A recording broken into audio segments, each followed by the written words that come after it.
오늘 강의하기 전에 제가 그 책 두 권을 제가 먼저 이야기를 조금 드리고 그 강의를 하겠습니다. 초기 기독교 거부라는 책이 있습니다. 이게 헨리 비텐선이 지었고 박경수라는 분이 그 번역했는 책입니다. 박경수 교수가 번역했는 초기 기독교 거부 크리스천 다이제스트에서 나왔고, 또 하나는 그 속살 교부를 위한 책이 있습니다. 이거는 나이트 푸트라는 사람이가 그 세 사람이 공유했는 건데, 이현선 교수가 번역했는 속사로 교부라는 책이 있습니다. 이 책은 기독교 문서 선교회라는 곳에서 나오는 책입니다. 초기 기독교 석사로 교부를 위한 책이고, 하나는 할리 비텐슨 초기 기독교 교부. 아니, 책 내용은 그러니까 초기 기독교 교부들의 원전을 이제 번역을 했습니다. 번역을 했는 이 책의 이제 내용은 거의 비슷합니다. 거의 비슷한데, 이 책 두 권의 차이점은 뭐냐면은, 헨리 비텐슨이 지은 이 기독교 거부 이 번역서는, 그러니까 비텐슨 교수가 이제 그 항목별로 정리를 했습니다. 예를 들어서 오늘 우리가 다룰 클리멘트의 경우는 이제 글쓰 인격과 사역, 성화, 성령과 삼위일체, 교회와 교육, 이런 어떤 주제별로 이렇게 해서 그 주제에 맞는 그 원문을 이제 그걸 이제 이렇게 편집해서 번역한 책이 이 초기 기독교 교부라는 책이고, 그리고 이 석사의 교부책은 어떤 거냐면, 같은 클레멘트일 경우는 그 나이트 푸트라는 이 사람의 이 편집자에 의해서 전 이 책은 그 클레멘트의 음, 서신 전체를 원문을 그대로 번역했습니다. 여기는 항목별로 이렇게 해가지고 편집했는 원문을 번역했는 게 아니고, 그 클리멘트가 지었는 그 서신, 고린도 교회에 보낸 첫 번째 편지인 첫 번째 편지를 전체를 다 이제 번역했는 책을 번역한 책이 이제 속사의 교훈 책이고, 이 책은 그 원문 전체가 번역되는 게 아니고, 그 항목별로 주제별로 이렇게 나눠서 그 주제에 맞는 것만 이렇게 발췌해가지고 편집해서 번역하는 책입니다. 그러니까 제가 보기에는 제가 읽어보기에는 속사의 교부를 책이 아마 읽기 흐름상 우리가 그 편지 내용 전체를 파악하고 하는 데는 이 책이 더 제가 보기에는 이해하기가 빠르다.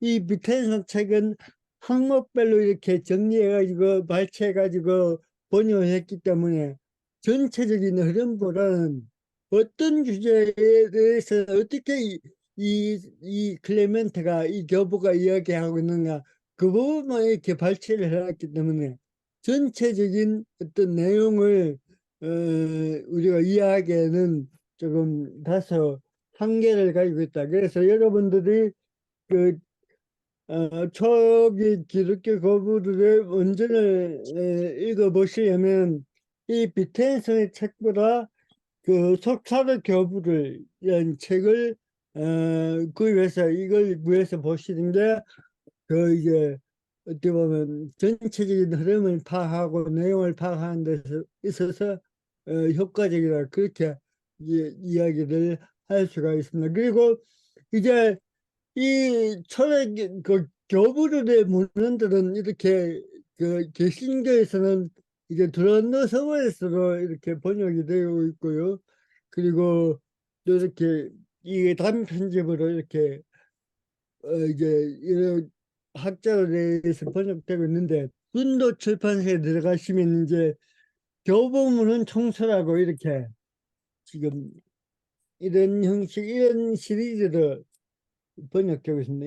이게 제 화면이 잘 안 보이는데, 여기에 이제 교보문은 청소에서도 여러 권, 여러 책들이 번역되고 있는데, 저 아직도 많이 번역되지 않았습니다. 그래서 많이 번역되지 않았고, 또 여기 이 번역서의 한계점은 뭐냐면은 그 분도 출판사에서 나는 그 교보문은 청소라는 이 책은 한계가 뭐냐면은 대부분 지금 번역하고 있는 책들은 어거스틴의 번역들이 많습니다. 어거스틴의 그 책들을 위주로 번역하는 것 같습니다. 그래서 우리가 구하고자 하는 그 초대교회 교부들의 그 원제는 별로 몇 권이 안 됩니다.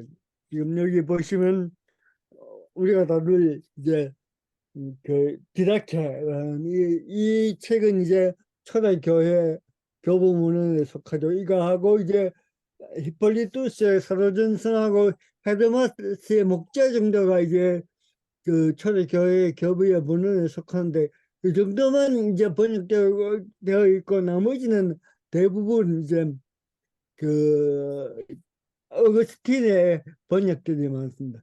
그래서 지금 한국에서 이제 이 기독교 그 교부를 연구하는 데 있어서 원전, 그러니까 교부를 직접 쓴 원전을 그 접하기가 조금 한계를 가지고 있다. 왜냐하면 그 많이 이제 번역되지 않고, 그래서 원전 조금 더 연구를 하고 싶으면 이쪽 계통의 그 영어 원서를 구해서 보는 게 아마 원전을 그 접하는데 한계점이 없지 않나, 없이, 한계를 없이 우리가 구해서 읽을 수 있다는 그런 또 이점이 있는 것 같습니다. 그래서 여러분들이 그 초대교회 교부들의 그, 그 원서를 보시려면 이렇게 그 분도 출판사에서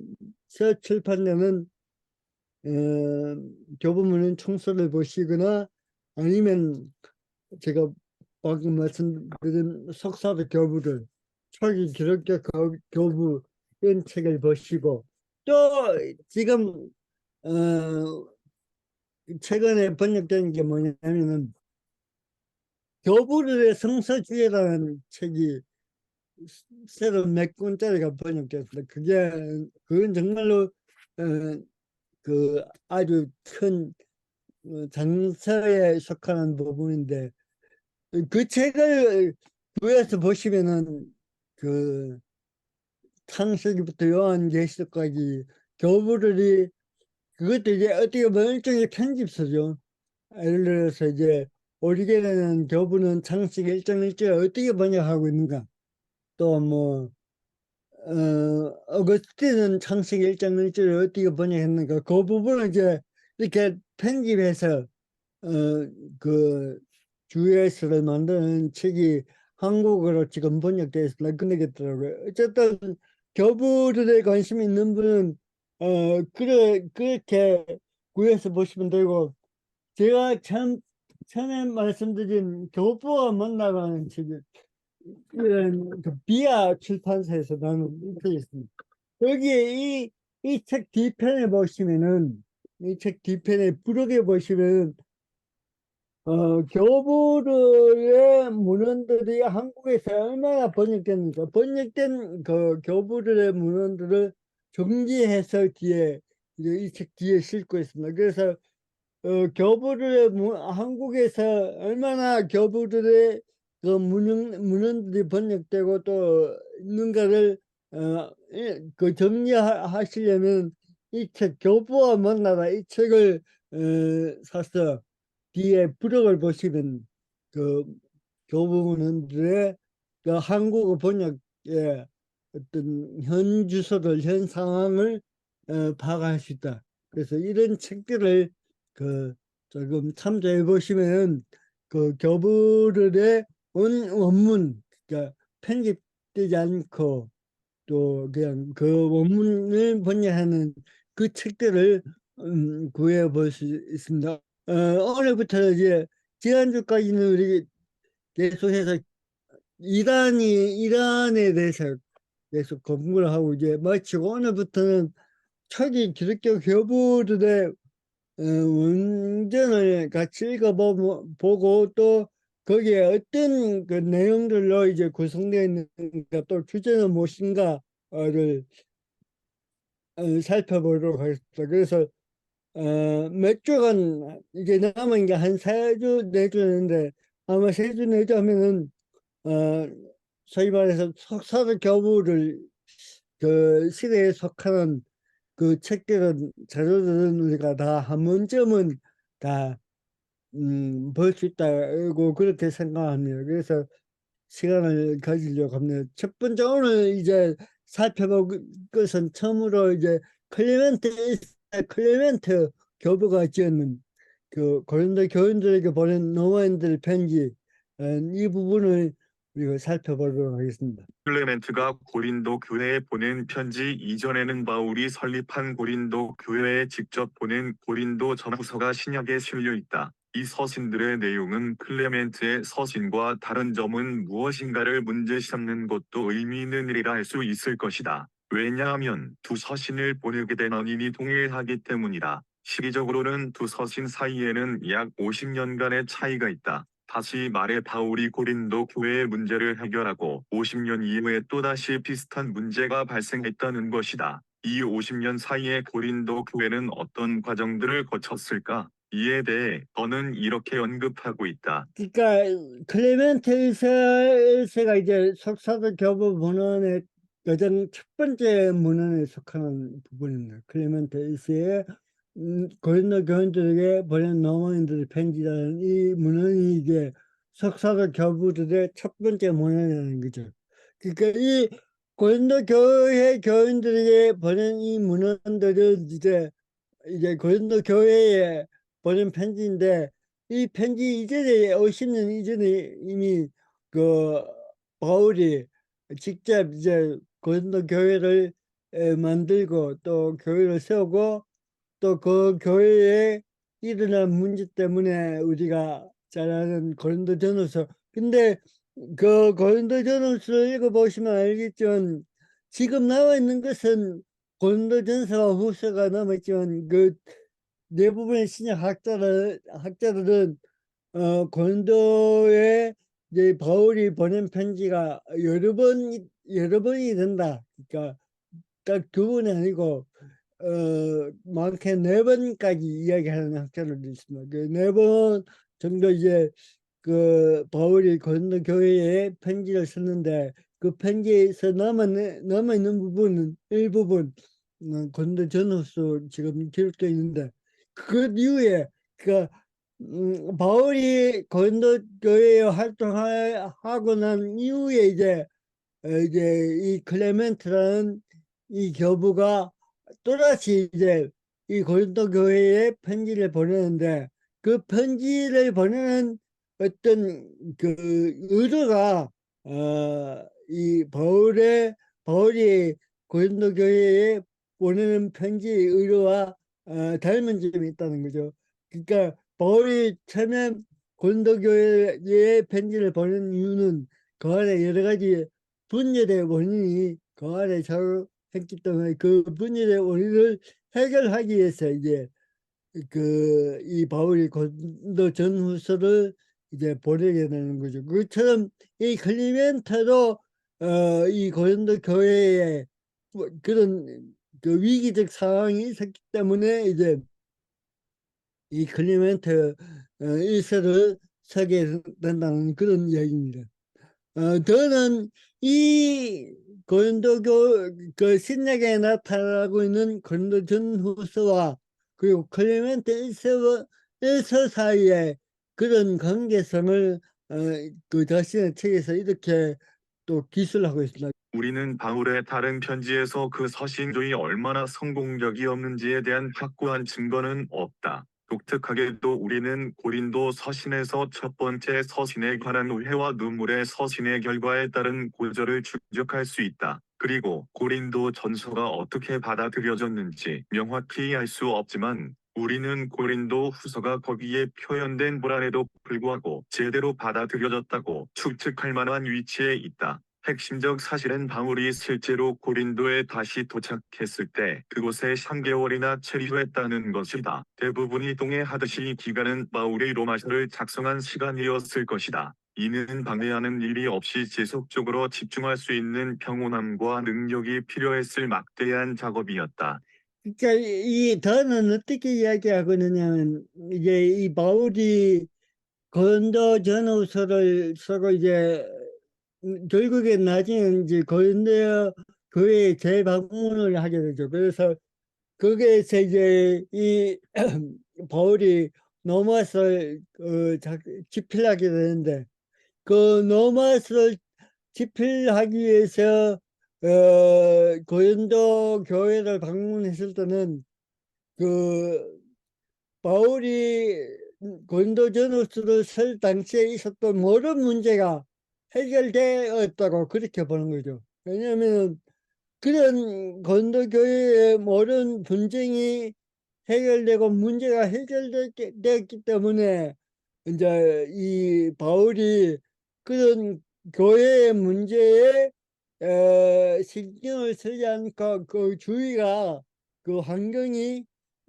아주 안전하고 안정적이었기 때문에 이제 바울은 로마서를 그 엄청난 작업을 할 수 있다 그 얘기입니다. 그래서 바울은 이 고린도전서를 통해서 이 고린도 교회에 있었던 모든 분쟁과 모든 문제를 해결하고 그래서 그가 고린도 교회에 재방문했을 때는 모든 문제가 해결된 상태에 그 방문했다는 거죠. 그래서 그런 바울의 방문 또 바울의 넘어서 집회 이런 모든 상황들이 이제 고린도에 있었던 교회의 문제의 해결은 되었다고 그렇게 어떻게 볼 수 있는데 그 문제가 해결되고 나서 50년 후에 시기적으로 50년 후에 또 클리멘트 때에 와서 또 이 고린도 교회에 또 다른 이제 문제가 발생하게 되었다는 그런 이야기입니다. 바울이 고린도 교회를 직접 세웠지만 교회 내에서 끊임없이 문제가 일어났고 이 문제들에 대하여 바울은 여러 차례에 걸쳐 편지를 보냈다. 그리고 바울의 권고가 고린도 교회에 유효하였으며 그가 재방문하였을 때는 고린도 교회의 문제에 대해 염려하지 않아도 될 상황이 되었다. 그런 상황에서 바울을 그리스도교 전체의 근거가 되는 로마서에 심혈을 기울일 수 있었다. 50년 후 클레멘트는 고린도 교회에 또다시 문제가 생겼고 그 문제에 대해 편지를 보냈다. 그리고 이 편지에는 50년 전에 바울의 글이 언급되어 있다. 고린도 교회에 일어난 문제를 그는 이렇게 적고 있다. 이게 이제 클레멘트가 이제 말하는 겁니다. 우리는 우리가 사랑하는 친구들인 여러분 사이에서 분쟁이 된 문제, 일부의 분별이 없고 오만한 사람들이 한때 대단히 유명했고 모든 사람들에 의해 사랑을 받았던 여러분들의 훌륭한 이름이 크게 훼손되는 관계에 그러한 절정으로 불붙게 만들었고 하나님에 의해 선택된 사람들에게 아주 낯설고 거리가 멀며 특별히 혐오스럽고 불경한 분열에 신속하게 관심을 기울이지 못했다는 점을 인정합니다. 클레멘트 서신 첫 번째 부분은 이제 그 이런 고린도교회에 여러 가지 분열의 문제가 있었는데도 불구하고 적극적으로 이제 이 로마 교회가 응답하지 못했다. 거기에 대해서 이제 이 클리멘트가 어떻게 보면 이 고린도 교회에 사죄를 하는 그런 의미로 그 일장일절이 언급되어 있습니다. 그래서 계속해서 클레멘트는 그 교회의 어떤 그 분쟁이 또 어떤 결과를 가지고 왔는가를 계속해서 이야기를 하고 있습니다. 클레멘트는 고린도 교회 안에 분쟁이 생겨 분열 가운데 있다는 소식을 듣고 신속하게 답을 못했지만 이제는 이 문제에 대한 답을 보내려고 한다고 적고 있다. 그 분열의 결과는 애와 평화가 멀어졌다고 말한다. 모든 영광과 성장이 여러분에게 주어지자 그때 기록된 것이 성취되었습니다. 내 사랑하는 자가 먹고 마시고 확대되어지고 살찜에 차버렸다. 이것으로부터 질투와 시기, 싸움과 선동, 박해와 무질서, 전쟁과 포로로 잡히는 일이 발생했습니다. 이러한 이유로 모든 사람들이 하나님에 대한 경외를 포기하고 그에 대한 신앙과 관련하여서 능거히 소경이 되었으며 그의 명령의 법들을 따라서 걷지 않았고 그리스도를 향한 그들의 의무를 준수하면서 살지 않았으므로 애와 평화가 멀리 섰습니다. 교회 안의 분열은 교회 밖에서 일어나는 일과 무관하지 않다. 신앙의 의무를 모두 저버림으로써 세상의 비참한 상황이 교회 안으로 밀려 들어와 욕망이 지배하는 삶이 되어버렸다. 클레멘트는 교회 안의 분열을 구체적으로 언급하고 있는데 그것은 사도들로부터 계승되어 온 감독을 쫓아내는 일이었다. 사도들은 그리스도로부터 복음을 받았으며 감독은 이 사도들로부터 영구적으로 직분을 이어받은 교회의 지도자들이었다. 클레멘트 당시 고린도 교회의 문제, 그 분열의 위기는 뭐냐면, 그 여기서 말하고 있는 것처럼 그 감독들, 나이 많은 감독들 이제 그 젊은 부류의 사람들이 쫓아내는데 이제 그 문제가 있었다는 그 이야기를 하고 있습니다.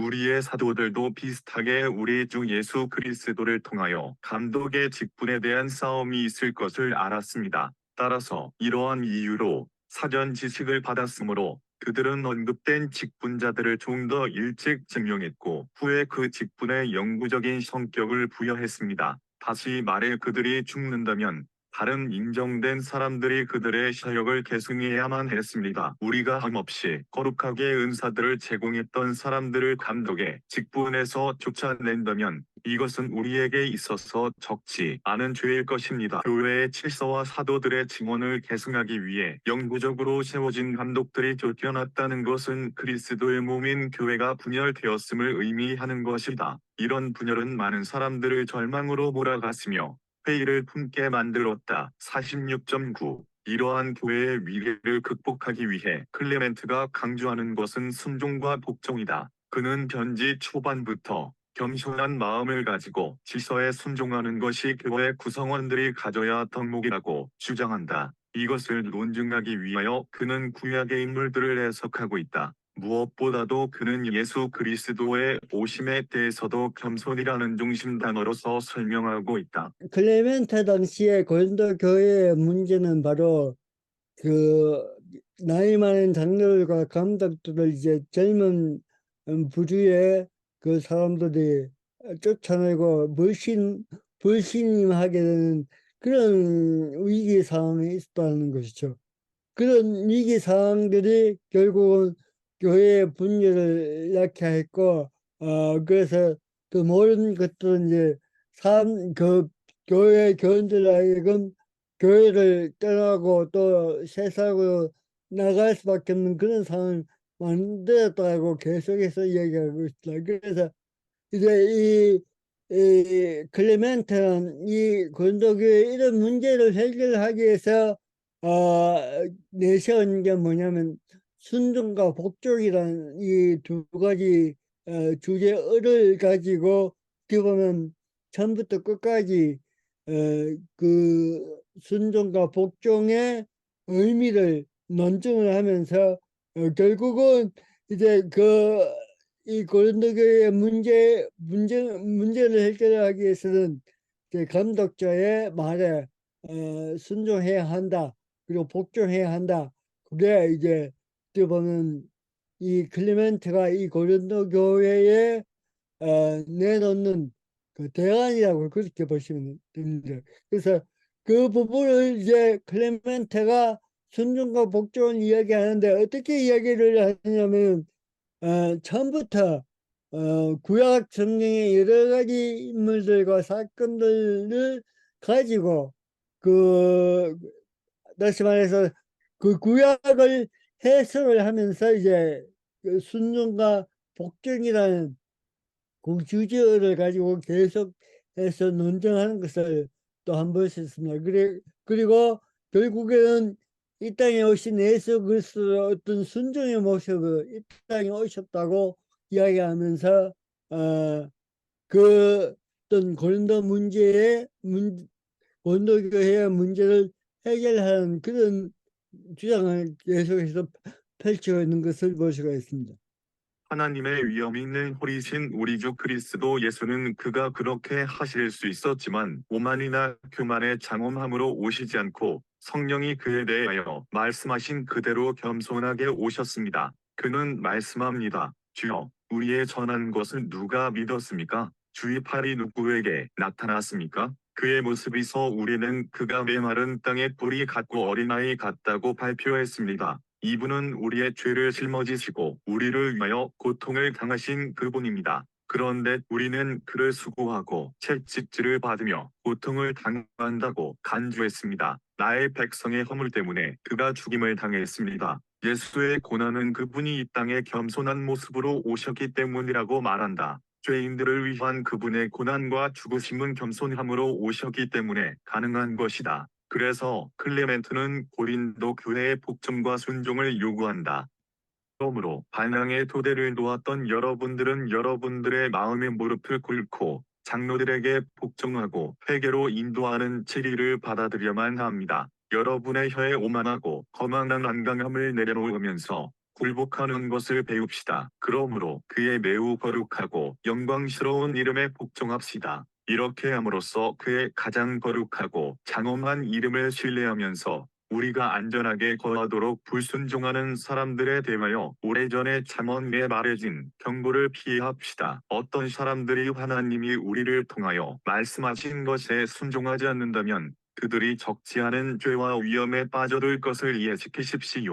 계속해서 이제 그 클레멘트가 그 고린도교회에 일어났던 모든 문제를 해결해서 계속해서 내세우는 것이 주장하는 것이 복종과 순종이라는 것을 우리가 계속 그의 글 속에서 알 수가 있습니다.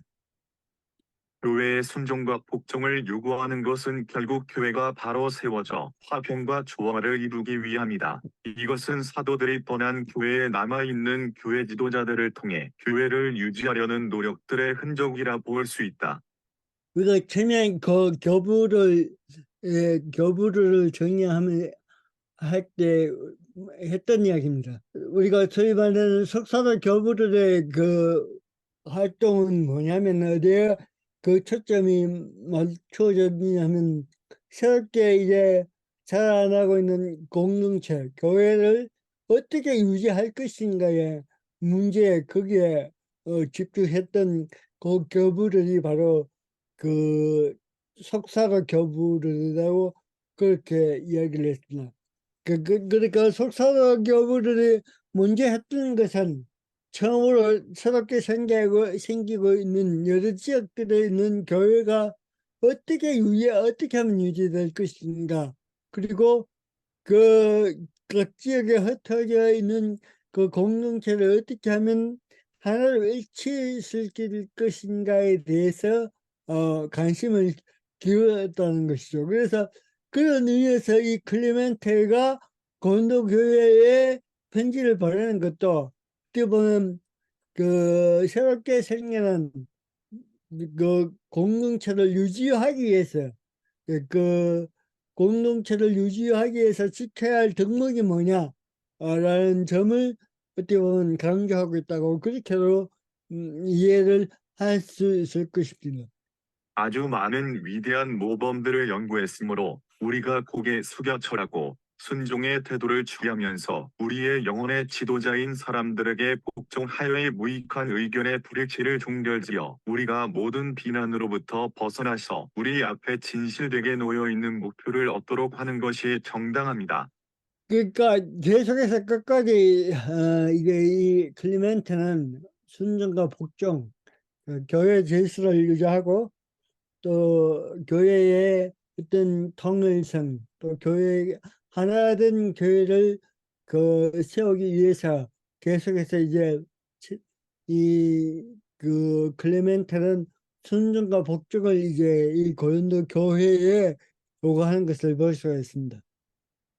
클레멘트는 그의 편지 처음부터 끝까지 하나의 일관된 주제, 다시 말해 순종과 복종이라는 주제를 가지고 고린도 교회의 일치를 주장하고 있다. 이렇게 교회의 일치를 위해 교회 지도자들에게 순종하고 복종하라는 것은 초대교회가 지역과 시간적 한계를 넘어서 통일된 전통을 세우고자 하는 초대교회 교부들의 의지의 표현이라 할 수 있을 것이다. 그렇다면 고린도 교회의 문제를 해결을 위해 편지를 보낸 그는 그 당시 교회에서 어떤 위치에 있었던 인물인가? 클레멘트를 이제 에스를 이제 서보낸 이 편지의 주인공 이 클레멘트는 어떤 인물인가를 이제 한번 살펴보려고 합니다. 이 클레멘트를 이제 여러 부분에서 어, 그, 클레멘트 이 당시에 클레멘트라는 이름을 가진 교회사에서 세 사람을 언급하고 있는데 그 중에 한 사람이 바로 이 클레멘트 1세를 저수한 사람이라고 그렇게 보고 있다. 그런 이야기를 하려고 합니다. 저자인 클레멘트는 초대교회의 문헌에서 다양한 인물로 제시되고 있다. 먼저 유세비우스는 클레멘트는 로마의 3대 감독이며 이 사람이 바로 서신의 작성자라고 언급하고 있다. 역시 도미티안 황제의 통치 12년에 로마 교회의 감독으로 12년간 일해온 아멘클레투스의 뒤를 이어 클레멘트가 감독이 되었다. 사도 바울은 빌립보서에서 그를 자기 동역자라로 표현한다. 클레멘트와 그 외의 나의 동역자들을 도우리 그 이름이 생명책에 있느니라. 클레멘트의 서신으로 인정된 하나의 서신이 현존하고 있다. 이 서신은 상당히 길고 가치가 있는 것으로서 고린도 교회의 분쟁이 있었을 때에 클레멘트가 로마 교회의 이름으로 쓴 것이다. 이 서신은 과거에는 물론 우리 시대에도 대부분의 교회에서 일반적인 유익을 얻기 위해 공개적으로 읽히고 있다. 물론 앞에서 언급된 바와 같이 고린도 교회의 분쟁이 있었던 시대에도 공개적으로 읽혔음을 헤게시푸스가 증언하였다. 그러니까 이 클레멘트의 저자 클레멘트가 누구인지를 역사적으로 밝힌 인물은 바로 유세비우스인데 유세비우스 교회사에 보면 클레멘트라는 인물이 어떤 인물이었고 그리고 그 인물이 바로 이제 이 클레멘트 일서를 썼다고 이렇게 이 유세비우스는 증언을 하고 있었다. 근데 이 증언에 반해서 다른 정원도 있다는 것이죠. 다른 정원이 이런 겁니다. 클레멘트에 대한 유세비우스의 이런 언급은 오리겐도 동의하고 있다. 또 다른 클레멘트는 96년경 도미티아 형제의 집정관이었던 티투스 플라리우스 클레멘스이다. 이 사람은 그의 즉위가 끝날 무렵 무신론자와 유대 관습을 따르는 자라는 혐의를 받고 체포되어 죽었는데 그가 죽기 전에 편지를 남겼다고 전해진다. 또 한 사람은 클레멘스와 도미틸라 집안의 자유민으로 살던 인물이었다는 이야기가 전해져 내려오지만 이들 가운데 가장 유력한 저자일 수 있는 인물은 유세비우스가 언급하고 있는 로마 주교였던 클레멘트이다. 이 편지의 저작 시기는 본문의 내용을 통해 추정할 수 있는데 편지 1장에서 언급하고 있는 우리에게 발생하는 갑작스럽고 반복되는 불행들과 역경은 도미티안의 박해를 의미하고 있는 것으로 본다면 이 박해가 끝난 이후 95년 혹은 96년일 가능성이 많다. 또한 헤게시푸스와 이레네우스가 언급하는 시기와도 일치하고 있다. 클레멘트에 대해서 여러 가지 인물들이 나오고 있죠. 유세비우스가 말한 이 로마 교황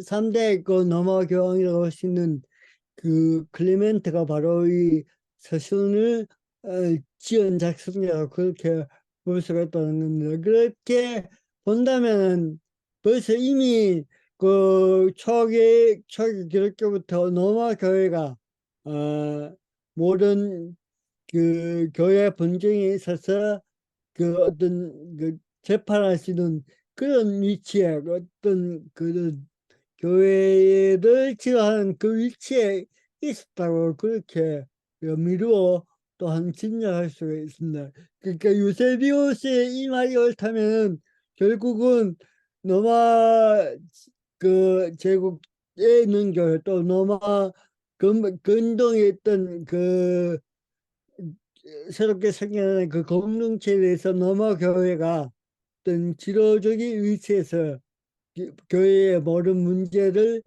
또 분쟁들을 해결하고 또 일치를 위한 그런 중심지대의 역할을 노마 교회가 이미 처음부터 하고 있다. 그렇게 또 우리가 추측해 볼 수 있습니다.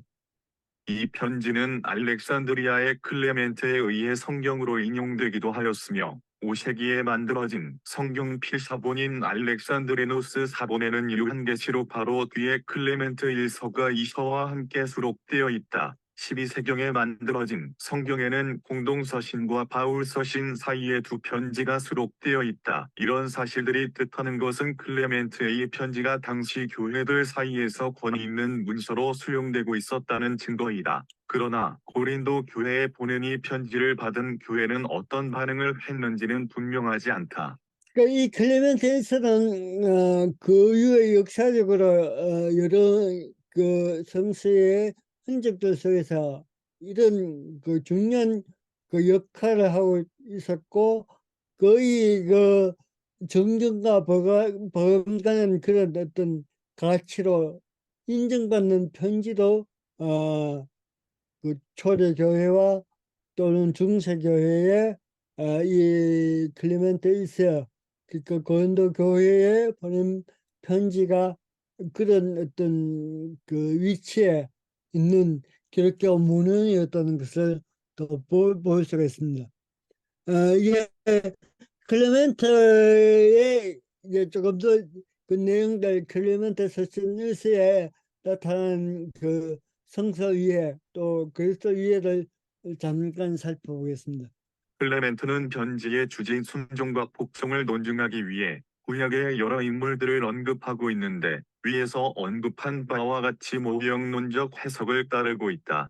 다시 말해 그는 인물들 또는 사건에 숨겨진 의미나 그들이 가진 성품을 말하지 않고 구약의 사건들을 사실적으로 묘사한다. 예를 들면 그는 고린도 교회에서 일어난 분쟁의 원인이 질투와 교만으로 보고 이런 원인을 인간의 왜곡된 심성을 말하는 윤리적인 관점에서 언급하는 것이 아니라 구약에 나타난 여러 가지 사건들을 해석함으로써 이런 성품을 언급하고 있다.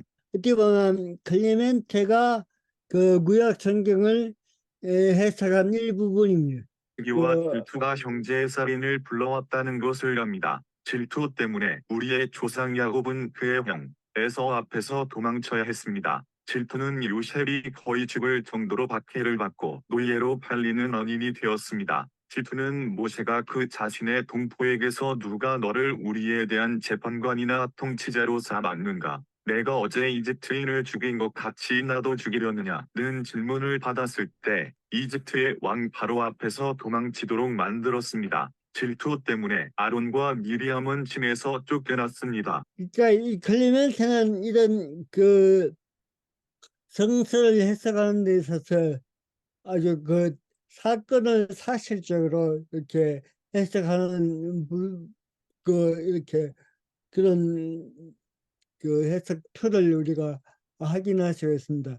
예를 들어서 그 폭유론적 알레고리적인 의미도 그 해석 방법을 가지고 성서를 해석하게 하였다는 것이죠. 그리고 이 클리멘트는 그 로마인임에도 불구하고 아주 이런 시기에 구약 성경을 아주 그 깊게 알고 있었다는 것도 또한 우리가 보기엔 놀라운 일 가운데 하나인 것 같습니다.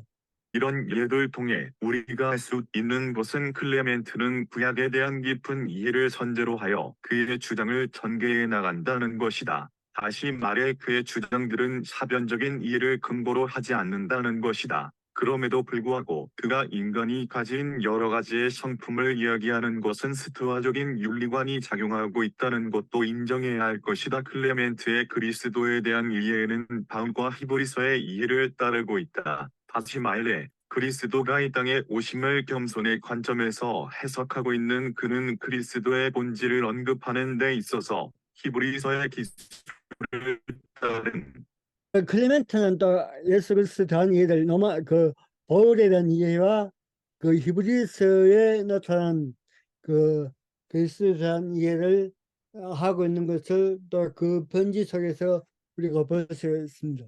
그를 통하여 하나님은 우리가 불멸의 지식을 맛보도록 작정하셨습니다. 그는 하나님의 위엄의 광채이므로 그가 상속한 이름이 훨씬 뛰어난 만큼 천사들보다 우월하기 때문입니다. 다음과 같이 기록되었습니다. 그는 그의 천사들을 바람으로 그의 사역자들을 불꽃으로 삼으십니다. 그러나 하나님은 그의 아들에 대하여 말씀하십니다. 너는 내 아들이다. 오늘날 내가 너를 낳았다. 나에게 구하라. 내가 너에게 열방을 유업으로 주리니 내 소유가 땅 끝까지 이르리라. 다시 그는 그에게 말합니다. 너는 내가 내 원수들을 내 발등상을 만들 때까지 내 우편에 앉으라. 바로 방금 언급했던 부분이 히브리서에 나오는 일장에 나오는 그 히브리서 언급들을 이제 그 클레멘트가 다시 언급하고 있는 것을 볼 수가 있습니다. 또한 그는 바울의 사랑에 대한 서술을 언급하면서 그리스도의 속죄를 설명하고 있다. 사랑 안에서 모든 하나님의 택한 자들은 완전하게 만들어집니다. 사랑 없이 하나님을 기쁘시게 할 수 없습니다. 사랑 안에서 하나님은 우리를 받아들이십니다. 그가 우리를 위하여 가지셨던 사랑 때문에 예수 그리스도 우리 주는 하나님의 뜻에 따라서 우리를 위하여 그의 피를 흘리셨고 우리의 살을 위하여 그의 살을 우리의 생명을 위하여 그의 생명을 내어주셨습니다. 클레멘트는 고린도 교회의 문제를 해결하기 위해 구약의 사건들과 예수 그리스도의 십자가 사건을 근거로 하고 있음을 볼 수 있다. 이것은 바울이 고린도 교회에 있었던 문제 해결을 위해 내세웠던 그리스도론적 논과 같은 방향임을 알 수 있다. 다시 말해 바울과 클레멘트는 고린도 교회의 문제 해결을 위해 그리스도의 구원의 사건을 통해 보여준 모범을 따라 해결할 것을 충고하고 있다. 클레멘트나 이 바울이 고린도교회 문제의 해결을 위해서 윤리적 측면에서 또 인간의 어떤 수타적인 그런 윤리가 입각해서 그 문제 해결의 어떤 그 방식을 찾았던 게 아니고 클레멘트와 이 바울은 어떤 그리스도교의 어떤 구속자 구원의 사건을 통해서 그 보여주신 그 복음을 따라서 어떤 순종과 복종을 가지고 그 교회의 문제를 해결하고자 했던 게 바로 이 클리멘트와 바울이었다. 그렇게 우리가 두 사람의 공통점을 우리가 찾을 수가 있다. 결국은 클레멘트 이런 그 첫 번째 서신의 내용을 통해서 우리가 미루어 이제 우리가 짐작하고 이해할 수 있는 것은 이제 이 초대교회 교부들은 어떻게 보면 철저하게 성서에 입각해서 구약이든 또 그런 시에 그런 시 계속해서 이제 그 전해지는 그 신약의 여러 문서를 통해서 어떤 성서적인 해결 방식을 가지고 교회의 문제를 해결하고 또 교회를 의 어떤 질서를 유지하고 또 교회의 어떤 공동체의 그 생존을 유지하기 위해서 그들이 썼던 방법은 바로 어떤 그 성서를 이용해서 성서에 나타난 특히 예수 그리스도의 구원 사건을 통해서 모든 문제를 해결하고자 힘썼던 그런 흔적들을 우리가 그 이 클레멘트 1세에서 찾아볼 수가 있다고 그렇게 우리가 이야기를 할 수 있겠습니다. 저는 이 부분을 이렇게 정리한 이유는 제가 그 석사도 교부를 클레멘트 1세 전체를 읽으면서 이렇게 정리했습니다. 만약에 이런 정리가 여러분들이 좀 이해가 어렵다면 제가 말했던 그 비텐서니즘 이 책을 보시면 이제 항목별로 주제별로 이제 발췌해서 이제 클리멘트 글을 또 이렇게 발췌해서 정리한 책을 또 한번 볼 수가 있습니다. 그 책을 참조해서 아마 이 책을 또 그 클리멘트 편지 전체를 읽어보시는 것도 참 그 클리멘트의 또 서신을 이해하는 데 있어서 좋은 방법이라고 생각합니다. 오늘은 여기까지 클리멘트 1세까지 이야기하고 다음 주는 클리멘트 2세에 나타난 문제와 또 그러고 이그나티우스의 그런 문헌들을 한번 살펴보겠습니다.